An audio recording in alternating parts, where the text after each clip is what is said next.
Hello, how is it going?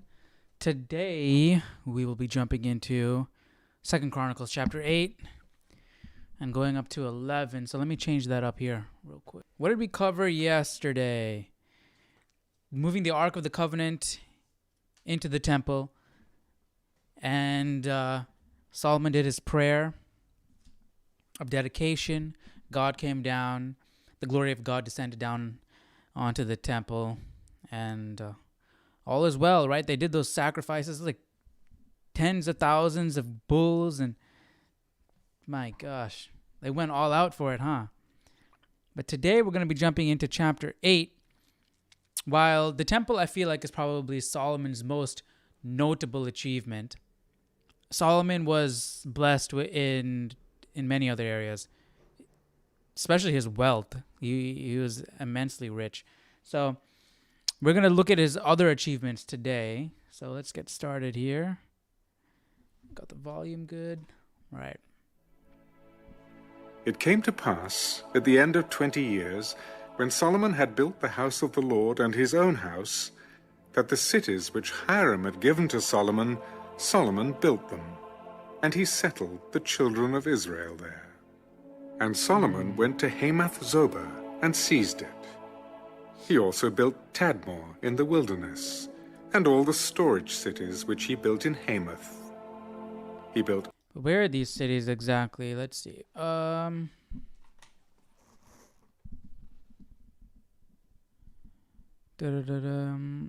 This compressed account of transactions between Solomon and Hiram is more fully spelled out in 1 Kings 9:10-14. In payment for the timber and gold that Hiram provided for Solomon's construction projects, Solomon gave 20 Galilean cities to Hiram. The Phoenician did not like the cities, but he took them anyway, and even paid 120 talents of gold for them. Eventually, Solomon took back the cities, rebuilt them, and settled Israelites in them once more. Yeah, we remember that, right? Let me just read this ahead also. Solomon built and fortified cities such as Tadmor because they were on vital caravan routes. These fortified cities provided protection to his own caravans and became the customs points at which Solomon collected taxes. Oh, and these storage cities were facilities where they were scattered throughout Solomon's outlying provinces to provide warehouses for his armies and merchantmen, as well as to store produce and other tribute paid by the vassal states. Okay, so they had quite a system going on. That's interesting. And all the storage cities which he built in Hamath. Got their Amazon warehouses. Upper Beth-horon and Lower Beth-horon, fortified cities with walls, gates, and bars. Also Baalath, and all the storage cities that Solomon had, and all the chariot cities, and the cities of the cavalry, and all that Solomon desired to build in Jerusalem, in Lebanon, and in all the land of his dominion. All the people really who were left of the Hittites, Amorites, Perizzites, Hivites, and Jebusites, who were not of Israel, that is, their descendants who were left in the land after them, whom the children of Israel did not destroy, from these Solomon raised forced labor, as it is to this day. But Solomon did not make the children of Israel servants for his work.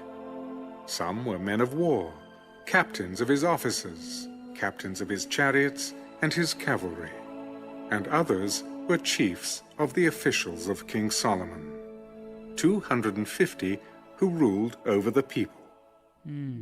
Now Solomon brought the daughter of Pharaoh up from the city of David to the house he had built for her, for he said, "My wife shall not dwell in the house of David, king of Israel, because the places to which the ark of the Lord has come are holy." Then Solomon offered burnt offerings to the Lord on the altar of the Lord which he had built before the vestibule, according to the daily rate, offering according to the commandment of Moses, for the Sabbaths, the new moons, and the 3 appointed yearly feasts. the Feast of Unleavened Bread, the Feast of Weeks, and the Feast of Tabernacles.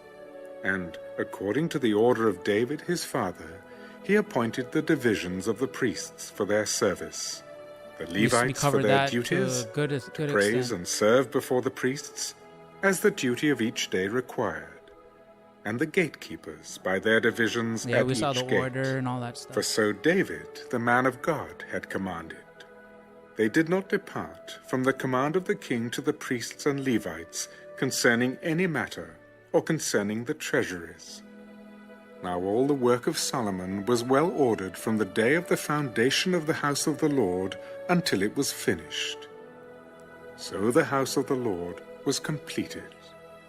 Then Solomon went to Ezion-Geber and Elath on the seacoast, in the land of Edom. And Hiram sent him ships by the hand of his servants, and servants who knew the sea. They went with the servants of Solomon to Ophir, and acquired 450 talents of gold from there, and brought it to King Solomon. Man, Solomon is just accumulating wealth.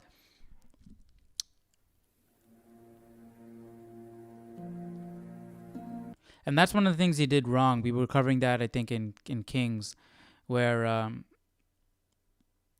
the king isn't supposed to... Well, the king is supposed to serve the people, not accumulate wealth for himself. And that was one of the downsides of Solomon. Now when the queen of Sheba heard of the fame of Solomon, she came to Jerusalem. Well, that's why the queen of Sheba heard about him. With hard questions, having a very great retinue, camels that bore spices, gold in abundance, and precious stones. And when she came to Solomon, she spoke with him about all that was in her heart. So Solomon answered all her questions. There was nothing so difficult for Solomon that he could not explain it to her. And when the queen of Sheba had seen the wisdom of Solomon, the house that he had built, the food on his table, the seating of his servants, the service of his waiters and their apparel, Solomon's a high-value man, and their apparel, and his entryway by which he went up to the house of the Lord, there was no more spirit in her.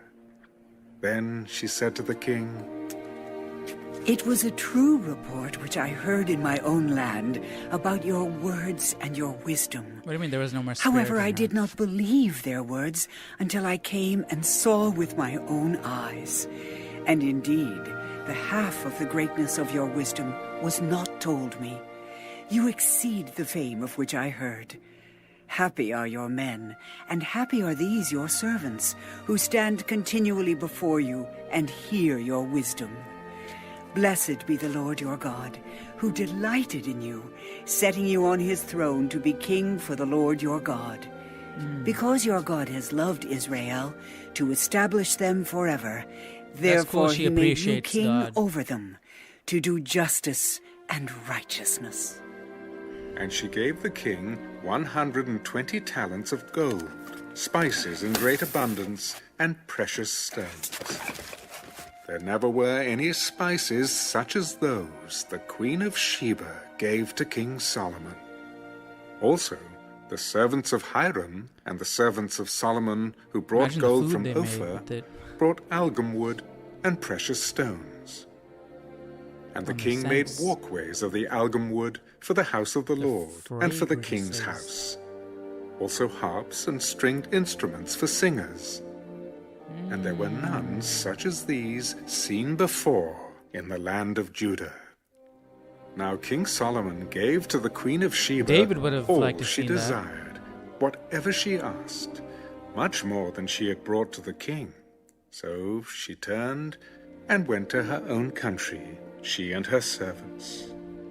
The weight of gold that came to Solomon yearly was 666 talents of gold, besides what the traveling merchants and traders brought. And all the kings of Arabia and governors of the country brought gold and silver to Solomon. And King Solomon made 200 large shields of hammered gold. 600 shekels of hammered gold went into each shield. He also made 300 shields of hammered gold, 300 shekels of gold went into each shield. The king put them in the house of the forest of Lebanon. Moreover, the king made a great throne of ivory and overlaid it with pure gold. The throne had 6 steps, with a footstool of gold, which were fastened to the throne. There were armrests on either side of the place of the seat, and 2 lions stood beside the armrests. 12 lions stood there, one on each side of the 6 steps. Nothing like this had been made for any other kingdom. I think this is what God didn't really like. House of the Forest of Lebanon. That's what it was called, right? Yeah.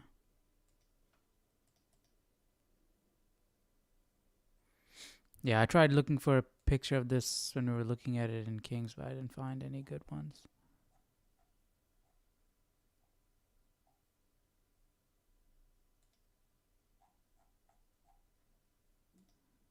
All King Solomon's drinking vessels were gold, and all the vessels of the house of the forest of Lebanon were pure gold.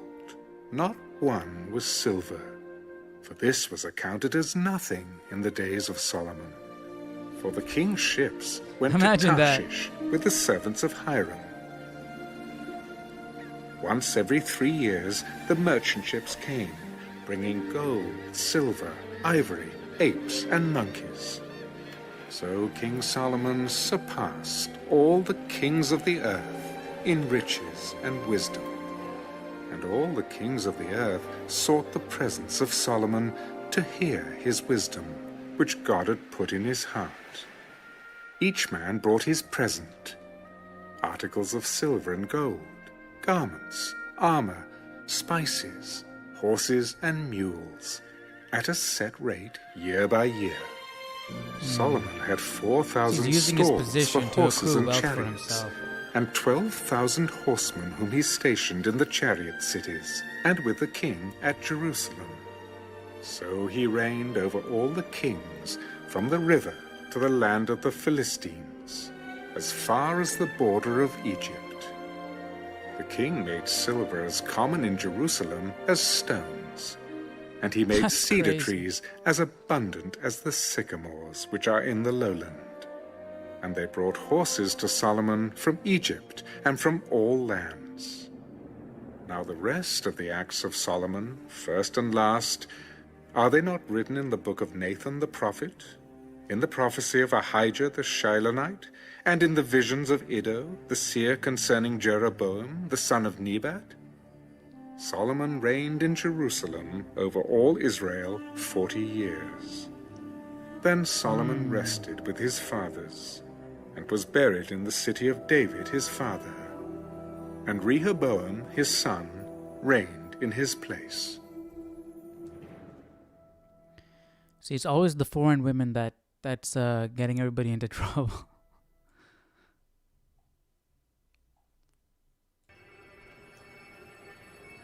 And Rehoboam went to Shechem, for all Israel had gone to Shechem to make him king.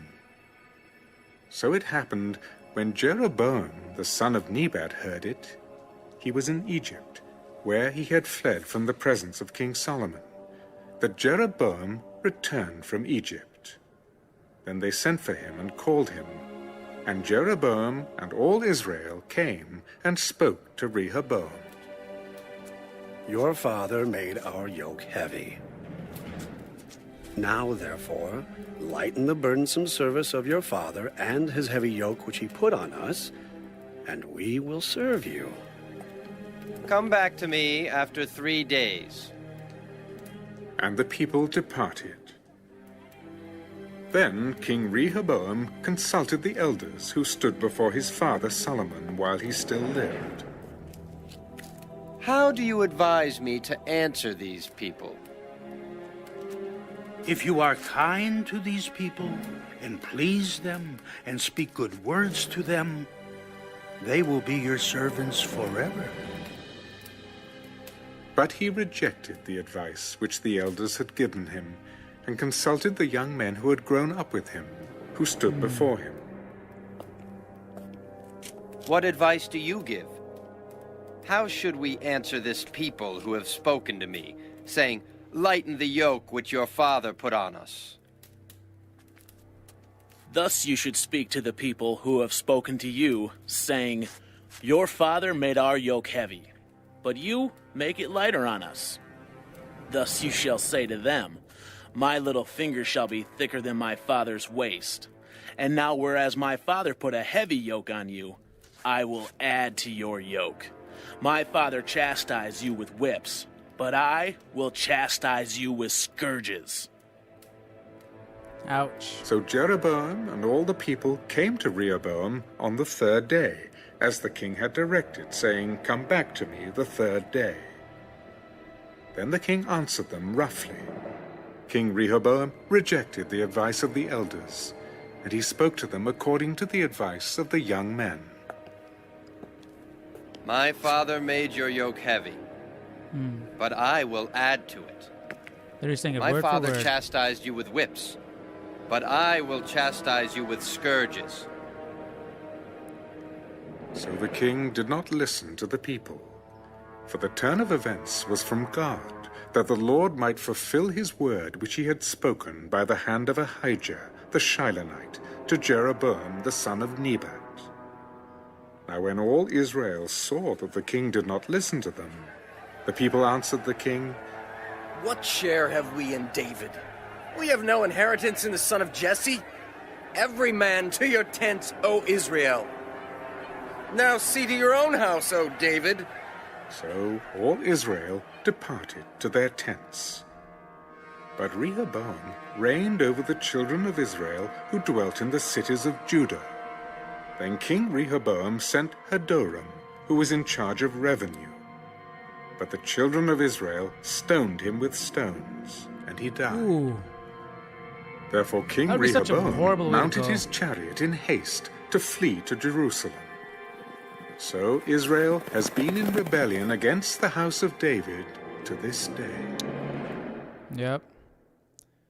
Right, that's why Judah and Israel split. And like I have this little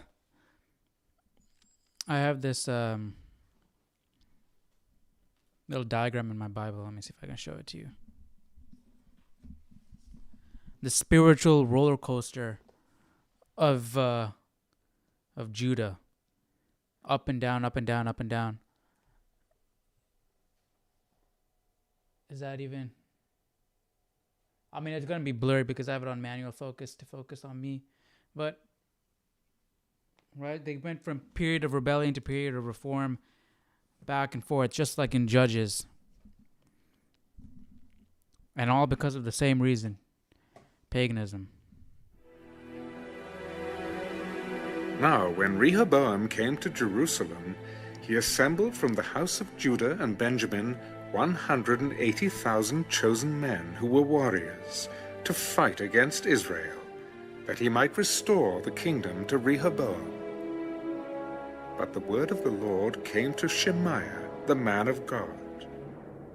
"Speak to Rehoboam, the son of Solomon, king of Judah, and to all Israel in Judah and Benjamin, saying, Thus says the Lord, You shall not go up or fight against your brethren. Let every man return to his house, for this thing is from me." Therefore they obeyed the words of the Lord and turned back from attacking Jeroboam. So Rehoboam dwelt in Jerusalem and built cities for defense in Judah. And he built Bethlehem, Etam, Tekoa, Bethzur, Soho, Adullam, Gath, Marisha, Ziph, Adoraim, Lachish, Azekah, Zorah, Ajalon, and Hebron, which are in Judah and Benjamin, fortified cities. And he fortified the strongholds, and put captains in them, and stores of food, oil, and wine. Also in every city he put shields and spears, and made them very strong, having Judah and Benjamin on his side. And from all their territories the priests and the Levites, who were in all Israel, took their stand with him. For the Levites left their common lands and their possessions and came to Judah and Jerusalem. For Jeroboam and his sons had rejected them from serving as priests to the Lord. Then he appointed for himself priests for the high places, for the demons and the calf idols which he had made. And after the Levites left, those from all the tribes of Israel, such as set their heart to seek the Lord God of Israel, came to Jerusalem to sacrifice to the Lord God of their fathers. So they strengthened the kingdom of Judah, and made Rehoboam the son of Solomon strong for 3 years, because they walked in the way of David and Solomon for 3 years. Then Rehoboam took for himself as wife Mahalath, the daughter of Jerimoth, the son of David, and of Abihail, the daughter of Eliah, the son of Jesse. And she bore him children, Jeush, Shamariah, and Zaham. After her he took Maacah, the granddaughter of Absalom. And she bore him Abijah, Attai, Ziza, and Shilemith. Now Rehoboam loved Maacah, the granddaughter of Absalom, more than all his wives and his concubines. For he took 18 wives and 60 concubines, and begot 28 sons and 60 daughters. And Rehoboam appointed Abijah, the son of Maacah, as chief, to be leader among his brothers. For he intended to make him king.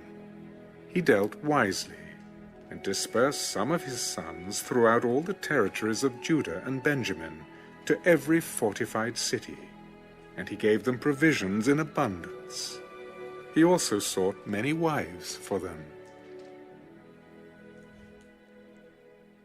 Oh, man. All right. Get ready for a roller coaster, because we're about to have a roller coaster tomorrow and the next few days. Oh, man. The picture I showed, remember what we were covering in 2 Kings? Yeah, we're going through it again. We are going through it again. We just started it today. I was hoping that we'd rush through it, right? Because we already got it. All right, we get the point. But no, we're going to go through it all again. I'm curious to see what the different accounts are going to be, though. Like, what are the differences? Because we literally just went through it in the last book. So, what is going to be the difference between this versus what we just read? We'll find out tomorrow. Hope you guys enjoyed today's reading. Yeah, that's going to be it. Tomorrow, Egypt is going to attack Judah. And we'll see what happens, all right? Hope you guys have a great rest of your day, and I'll see you tomorrow, all right? Take care. Bye-bye.